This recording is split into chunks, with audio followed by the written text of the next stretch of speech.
Hello everybody, my name is Benjamin Bloom and here we are for the Championship review show, end of game week number 12, and first of all it's the start of a 3-game week, so I'm not going to let this 3-game week catch me out. So this is not a live stream, I've pre-recorded this, and by the time this is going out, I'm probably in the middle of doing the Blue Monday Ipswich podcast, so I'm probably not going to be in the chat, but I just don't want to get behind like I always do in these 3-game weeks. So we're going over Friday, Saturday, Sunday action in the Championship, and the fixtures seem to have a lot of top teams playing against a lot of bottom teams, but it didn't work out too top heavy in the end. Didn't all go with the league table metrics. Just ask Forest and Preston, Fulham and Bristol City, all going under to teams beneath them in the table, and a couple of long undefeated records. They're now done. Going to need to write some new ones. Also, incredible late drama at Brentford and at Reading, and back-to-back wins. Sensational for Stoke City down the bottom. Nathan Jones rising again. But up at the top, West Brom consolidating their position in first place. They went to Middlesbrough and it was Borough 0, West Brom 1. It took them until the 82nd minute, but the metrics tell me they were good value for this win. Hal Robson-Kanu has come on for Charlie Austin, so the squad and the bench working well for Bilic here. He gets the winner, taps it in, good work. We always seem to be talking about him. Grady Diangana down the left. Carl Edwards, again the bench, working wonders for West Brom. His shot gets blocked and Robson-Kanu follows it in. The metrics, the XG, seem to say that Borough should have scored in this one, particularly bad miss by Fletcher. But they also say that West Brom were far enough ahead to be good value for the win. And they're in really, really super form, aren't they? 5 wins and a draw in the last 7. 16 points in 7. Brilliant stuff. Settled team. Options off the bench. Higazi comes back for a 1-minute cameo, manages to get himself booked, but they'll be really pleased that they can start using him. He's going to have to play his way in over Ajayi and Bartley, but you'd expect he'll end up in the team, and so will Kieran Gibbs in the end. And they're at home to 2 of the promoted teams to complete the 3-game week, although Charlton isn't your ordinary promoted team, are they, this season? So great stuff for West Brom. Borough, well, they seem to have changed the system now, which, depending on how you see what Woodgate's up to here, is either very worrying and the first sign of managers throwing it up in the air and just hoping something sticks, or the right thing to do. We don't know. It'll be that black and white. Let's see. But 4 defeats in 5, 1 win in 8, goals drying up, but chances being created. That's not good. Well, it's good that the chances are being created, but the goals are getting less and less. They're on the edge of the relegation line with both Stoke and Huddersfield mobilising below them. Could be sucked into it by the end of the week, couldn't they? Let's see what pans out. West Brom top, 25 points. Borough 21st, 10 points. Over we go to Leeds, who are in second spot. They beat Birmingham 1-0 on their much hyped centenary occasion. Calvin Phillips, 65 minutes with the goal. Harrison, he nicks it off Max Collin, who's coming for a fair amount of praise actually, the Birmingham right back, inside to Phillips, who sweeps it home right-footed. Rare that we see Phillips that far forward for Leeds, often patrolling even between the centre-backs and making the play from in deep there, but he gets forward and does the business when he does. Leeds playing in a retro plain white sponsorless shirt as well. They get the win. Still no Hernandez, no Cooper, no Shackleton, no Forshaw. So I think it's the exact team that played against Millwall. And Nketiah does get the whole of the second half today over Bamford, so that debate will roll on amongst the Leeds fans. Leeds 2 wins and 2 defeats in the last 4, so inconsistent, but if still picking up wins. Just want to get rid of those defeats, don't they? Obviously, Preston and Sheffield Wednesday later this week, both away. That's not going to be easy. You have to work to beat both of those teams. So let's see how things are by the end of the week, see if Leeds can get some more consistency going.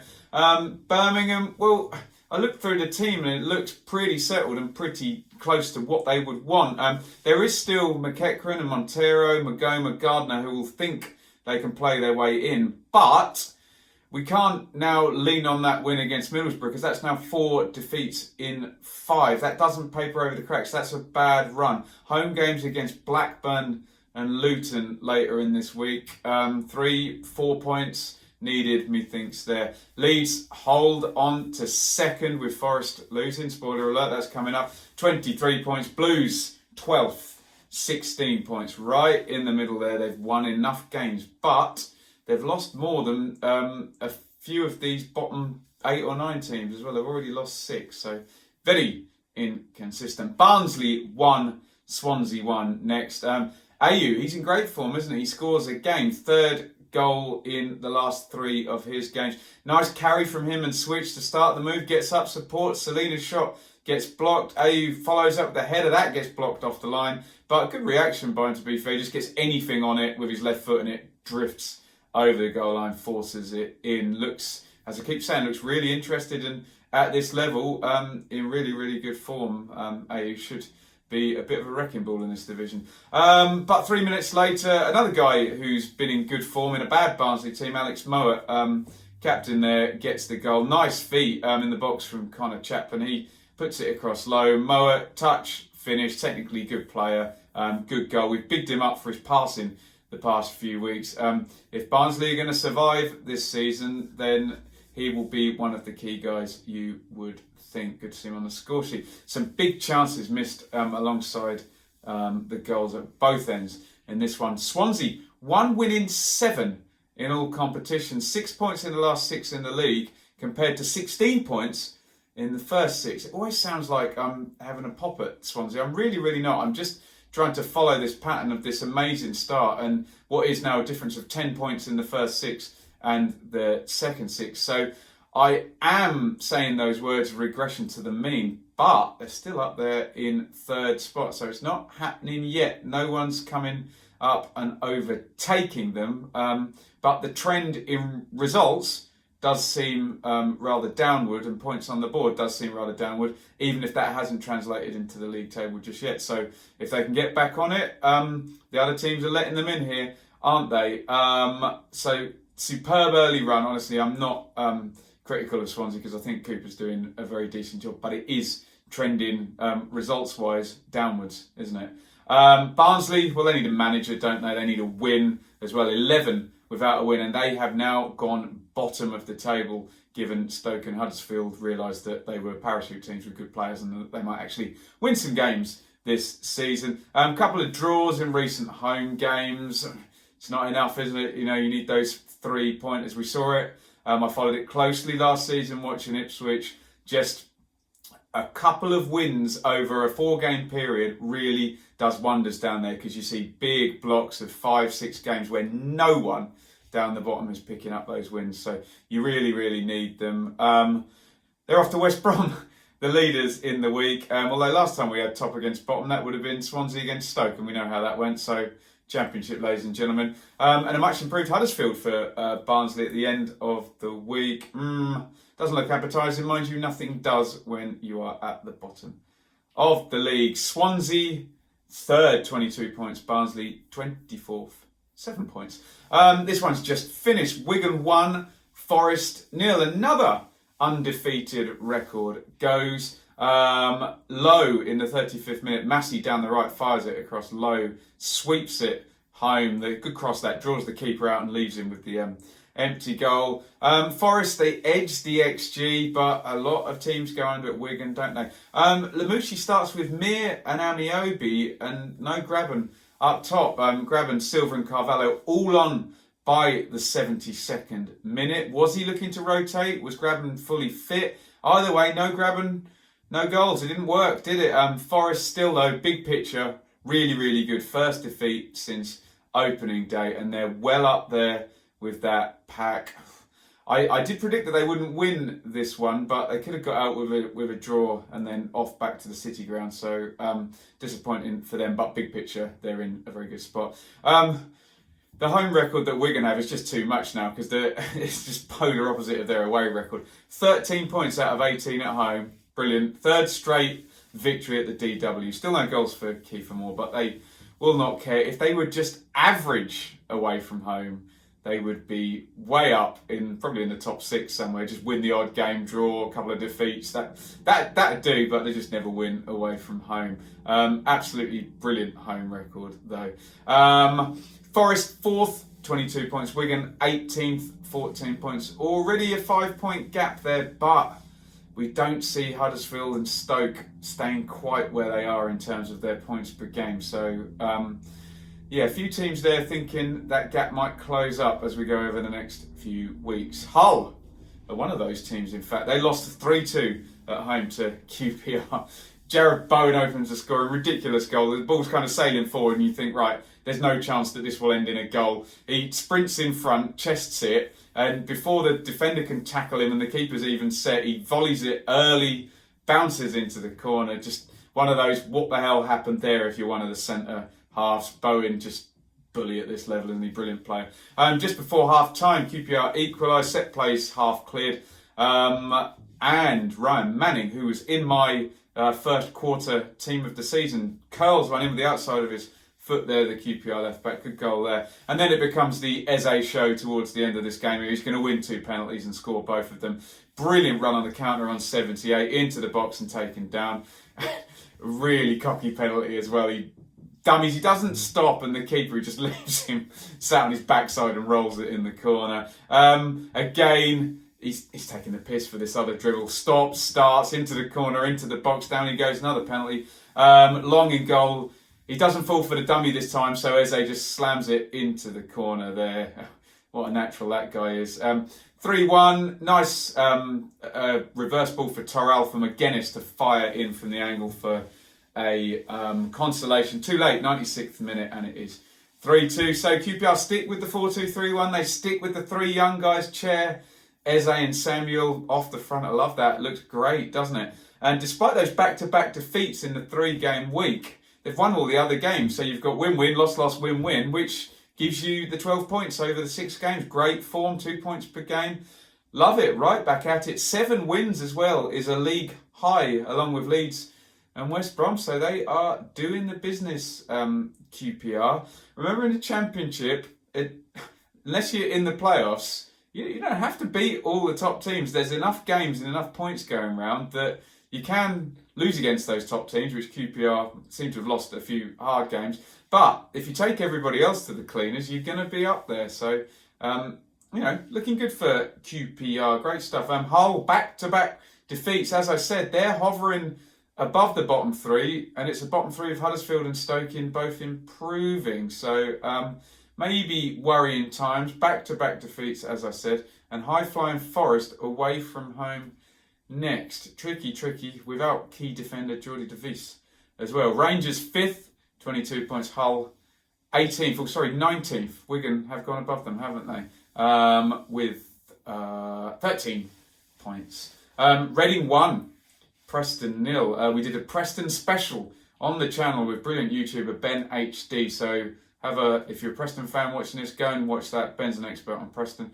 We bigged them up and their brilliant run, and I uttered the immortal words. You never know, this could be as good as it gets. I hope I'm wrong, but they lost, obviously, after we do the special. And they lost in the 98th minute. Set play cleared, a beater, big long ranger. I can't tell whether Rudd's at fault for this, because he parries it. He seems to get up quickly enough, but then move too far to one side of the goal and then can't set himself to save Miazga's shot. Big handle. If he was a little bit slower across, he saves that easily, but if Miazga's shot goes through him into the net, and Reading get the win. So Preston seemingly not at it, although it looked like they had a strong team out. We had Nugent in there, Barkhausen, Maguire, Johnson off the front, Fisher and Hughes back, probably the first choice fullbacks, and Championship, everybody, they go under, don't they? 8 unbeaten prior to this one, but Leeds visiting in midweek. Not the one when you want to get back on it, is it? Reading, Mark Bowen in there, wins his first game. He promises he didn't give himself the manager's job. And you can see my video also on Mark Bowen earlier in the midweek in the international break to see my thoughts on his appointment. Back to the 3-5-2. Maite and Puskás paired up top. Will he be more consistent than Gomez was with his front two and let those two settle? First win in 7 for the Royals. Preston 6th, 21 points. Reading, yes, they've dropped as well and below Wigan 20th, 11 points. So pretty important win down there for Reading this weekend, looking at what everybody else has been doing. Charlton 3, Derby 0. Charlton to the business again. Textbook Charlton this. You're thinking strong start, you're thinking decisive, good finishing and pressing from midfield onwards. And you look at watch the highlights. First goal into the channel. Williams charges after it, cuts it back, and Bond smashes it in first time. Lethal, typical Charlton. Williams' 5th assist of the season. I get it now. I've seen them play. I've seen them win. It works, doesn't it? 48 corner goes in. Roos in no man's land in the Derby goal. Flappy. And Naby Sarr can head that one in. 67. You want more lethal finishing. Here comes Conor Gallagher, 25 yards out. Brilliant right footer into the top corner. 5th of the season from central midfield. Is he going to be there? Then Mason Mount. Not saying comparing him to Mason Mount as a type of player, but a loanee that has a big impact. Let's see. 3-0. How could he lead Bowyer as well? He doesn't even need to be on the touchline. He's serving the first of a 3-match touchline ban. And it's just a typical Charlton performance. Stuck into the press, take your chances, and teams turn up and they kind of go, what just happened here? We didn't give them that much possession. We didn't concede that many chances, and they've done us, but they don't let you get into your game, Charlton, particularly at the Valley. Brilliant stuff by the Addicts. 6th win of the season as well. So we said QPR, Leeds and West Brom, 7 was the high. So Charlton are really, really doing it, aren't they? Great start to Championship competition. Remember, 7 points from the last 4 against Leeds, Swansea and Fulham in those last 4 as well as Derby. So brilliant stuff.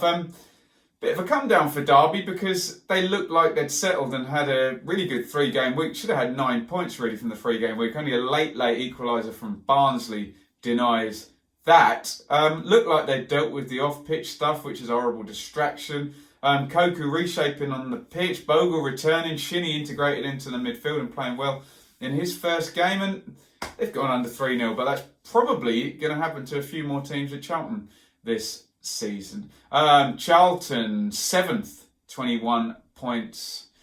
Derby 15th, 15 points. Only 3 wins all season as well. Cardiff 1, Sheffield Wednesday 1 on the Friday night. Borna sticks the opener in on 19 minutes, redirecting Harris's cross shot from the middle of the goal. And a bit of a controversial one. Lee Tomlin, well, it's very shithousey, isn't it? Flint is behind the wall doing star jumps. And it's, I suppose, the argument Tomlin gave in his post-match interview was, well, he's not in the line of sight, but because he puts it in the far corner, kind of cuts back on himself. But the goalkeeper doesn't know where he's going to put it, does he? He could be putting it in that far corner. So maybe the FA, EFL need to have a look, because if you're doing star jumps in front of the keeper and the shot hasn't yet been taken, then you are possibly in his line of sight. Interesting debate anyway. Very murky, isn't it? But the goal stands, and Warnock does it again. Wednesday still in good form though. 6 points in 6 games, 11 points, under Gary Monk. And despite the late goal, Cardiff away is hard, isn't it? Piddling down on a Friday night in Cardiff. Take a point. Looks settled. Key players doing well. Rejuvenated now, can we call them that yet? Stoke and Leeds in the remainder of the week for Sheffield Wednesday. Cardiff, slightly different shape here. Extra midfielder in. I don't know whether that's to match up Wednesday or whether that's what Warnock's going to go with. He's clever though, not tweaking too much because there's not too much wrong if he can just get this right. They will go up the table from their fairly close proximity to the playoffs, although a few more games without a win and they will be getting further away. So Rules joins in the midfield 3 with Pack and Bakuna. Similar issues though with creating chances and scoring goals. 1 win in 4 for Cardiff. Off they go to Millwall during the week, and I should hopefully be at that one. So check that one out. Mud and Bullets, Cardiff. Warnock at the Den. You love it, don't you? You love to see it, as they say on Twitter. Wednesday, 8th, 20 points. Cardiff, 11th, 17 points. Luton 3, Bristol City 0. I was there. Check out the review. Pele, Roddick and Panzu, lovely curler in on 56. And I'm obliged to say, has been reminded on Twitter a billion times, he's now scored in 4 different divisions for Luton. Congratulations to him. Quick double sucker punch. Lee Johnson changes the system. They're a little bit open, and Brown plays through Cornick, who puts the 1-on-1 in. Then they pick them off on the counter in the 94th minute. Brown, who leaves his station for once in the game. Here comes the counter. Tunnicliffe crosses Williams' own goal. Really good performance by Luton. 7 points from 4, turning into a nice little run. Izzy Brown looked like he fitted a bit better in this game than he did against Millwall. He's a key player for them. If they want to be real Championship level, he's a good quality player going into last year's League One team, and they've got to get him working. Good mobile fullbacks, midfielders, as you always expect from Luton. They go for it, and a clean sheet. Sluga out, the club record signing in goal. James Shea in, clean sheet. Tip one onto the post as well. He's going to be staying in there if I know my football. He ain't getting dropped after that one. So let's see what happens with Sluga and Shea there for Luton. Record signing dropped. Bristol City crumbled after the first goal, but another long unbeaten run goes. Big picture. I'm normally having a pop at Lee Johnson on here, but I actually feel quite sorry for him here. Big picture, I think they're doing well. He's lost the Phobie. He doesn't have Callis. He doesn't have Jay De Silva as well. I think those 3 would make a big difference. We saw the first sight of Rodri, who did look lively, glanced one onto the post and put one just past the post in injury time as well. So I think the upside is good for Bristol City, I have to say. They are 9 for 20 points. Luton 16th, 14 points from 12 games. Keep it up, Luton. I know they're going to be my team I've got a soft spot for this season because they're just down the road and I can get to their games really easy as well. Stoke 2, Fulham 0. The Championship again. Of course Stoke are going to beat Fulham, aren't they? 16th minute, big long ball forward. Campbell outwits Ream, slides it round Bettinelli in. 10 minutes from time, Gregory gets slid in, picking off Fulham on the break, which looks like the entire plan from Nathan Jones here. Gets taken down, gets up to take the penalty and makes it 2-0. Fulham kill Stoke in the possession, but Stoke on the XG way ahead. I didn't see the game, but it looks like they probably surrendered possession and tried to either get in between split centre-backs behind full-backs, although a few of the outlets I read saying a 3-5-2 here with Knockaert and Cavalieri as wing-backs, which would be slightly bizarre, being we've been praising that as a front 3. But we've also been praising Bobby Reid. That's his way of getting him in up front with Mitrovic. Maybe there's better ways of doing that. We will see. He's now got one really good forward, one good number 10, and 2 good wide guys. Doesn't that say 4-2-3-1 all day long? Maybe we will see it. Who knows? 6 without a defeat before this one, but now 2 wins in 9 in all competitions for Scott Parker. Stoke, second victory. Nathan Jones giving it a big one, like Gareth Southgate in the World Cup here at the end of this game. Has he turned the corner? Who knows? Still in the bottom 3, but they've beaten Swansea and Fulham back to back now. Both of those will definitely finish in the top 8 and probably the top 6, at least one of them. So nice job. Fulham 10th, 19 points. 10th for Fulham, not good enough. Stoke 23rd, 8 points. Brentford 3, Millwall 2.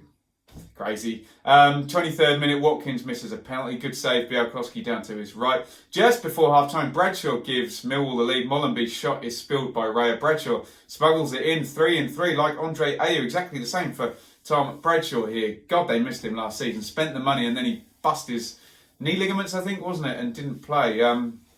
Hey, would Neil Harris be in a different position here if he'd had Tom Bradshaw all of last season? Who knows? Jed Wallace, another penalty for holding in this one. He puts them 2 up on 55 minutes. And we go into the 84th minute with with Millwall, 2-0 up. You try doing all 12 games in 24 minutes as we've gone.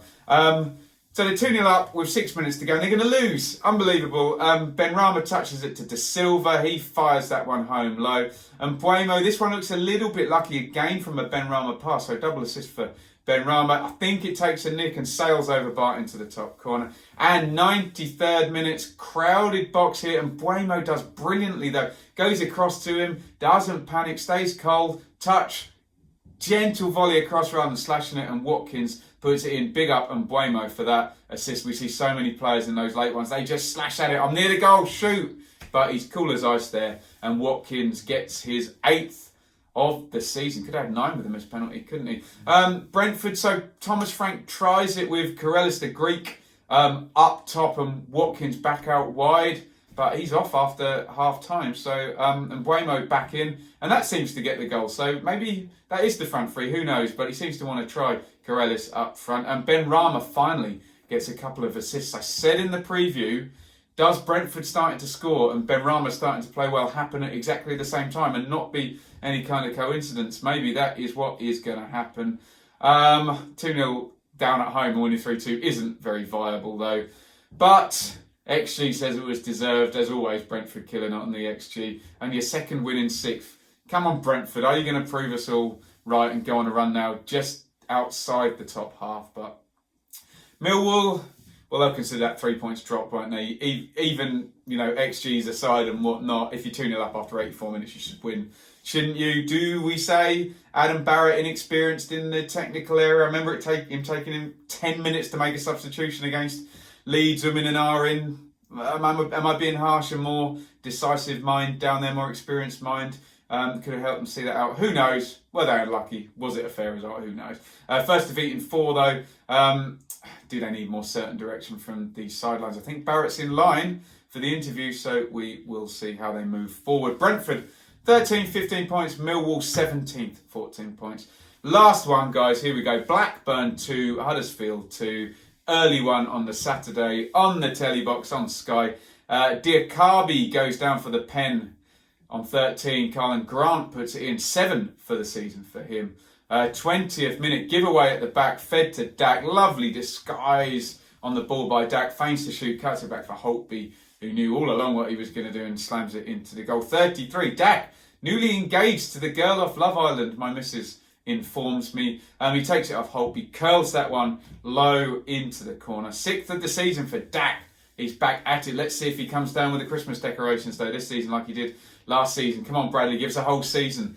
Bring that value up, hey? Bakuna barges his way through for the equaliser in the second half. Looks like Walton just got caught out with his where he was placing his feet there, because goes down low in the middle of the goal and looks like he should have been saving that one. But there you go. 2-2, it ends. Blackburn seemingly entrenched in the mid-table. Only 2 points from the last 4 is not good, despite Holtby coming in now and looking all right. Dak playing very well. The worry is the defence though. Cunningham out for the season, Lenihan out for 8 weeks. 9 goals conceded in those last 4 games, although 4 of those were against the QPR fledgling 3, 4 of those in the last game. So maybe some mitigation there. Huddersfield certainly seem to be improving, haven't they? They could have got too much worse, could they? 8 points in the last 4, brilliant stuff. That sounds like 2 points per game to me, and they have flown. Well, have they flown up the table? They're still 22nd, but they've obviously gone from 1 point to 9 points in the space of 4 games, which is obviously positive. Pritchard back in the squad now after his injury. Bakuna contributing well from the bench. Grant getting those goals. Much to be positive about for Huddersfield, but remember, they are a year 1 parachute team. They should not be 22nd, should they? So that concludes this weekend's action for the teams. Individuals, Watkins from Brentford joins Mitro from Fulham on 8, and he misses a pen. Could have been on 9 in these first 12 games. Grant moves up to 7 with Daniel Johnson. That's your top scorers. Assists, Johnny Williams out on front with 5 assists. John Swift still up top on the key passes. Benrahma into the top 10 now. Is he going to start getting going and propelling Brentford forward? Defence, Leeds, imperious, way out in front with only 7 conceded in these 12 games. My apologies, this wasn't a live stream. Busy week. I was at Luton yesterday. I had to do the Ipswich game on the box today, ready for the podcast. later, so I'm going to be doing that. That's why this one isn't live. So I do apologise. I will try and go live tomorrow, though, for the preview. We're going to be previewing the midweek game, so you've got to keep up with this stuff in the Championship. Then hopefully I'll be at Millwall on Tuesday. I'm going to be at Ipswich Rotherham on Wednesday. Then we'll be reviewing the midweek games on Thursday. Back for a preview on Friday. I don't even know where I am on Saturday. Oh no! YouTube voted for me to go to the ballet with my missus on Saturday night, so maybe I might be able to get to Sheffield Wednesday for the lunchtime one and back to the ballet. We will see, but I'm not going to be at Ipswich Southend. And then, God, we'll be back for, match reviews. I'm sure we'll also have 2 appointments fairly soon at Barnsley and at Millwall. So videos galore. You know what that means. It means hit the subscribe button, ring the bell for notifications. Follow me on Twitter at Benjamin Bloom. And here comes the sales pitch. I'm on Patreon, patreon.com/Benjamin Bloom. Get some lovely comments, loads of subscribers enjoying the content. I would love to have 10 times the amount of subscribers and be able to do this for a living. But until that happens, I've just got the Patreon. I haven't touched any of the money that's in there. It's $5 a month, so the equivalent of buying a cup of coffee or a pint or whatever. Help me maybe be able to make some nice movements, and you never know, spend more time on this, get more subscribers and make better content, do it full time. That's the dream. Help me out, patreon.com/Benjamin Bloom. Thank you for watching Game Week number 12 over West Brom up the front, Leeds close by, Huddersfield and Stoke mobilising out the bottom, unbeaten records falling, 2 managers' jobs available, the Championship. Over and out, everybody.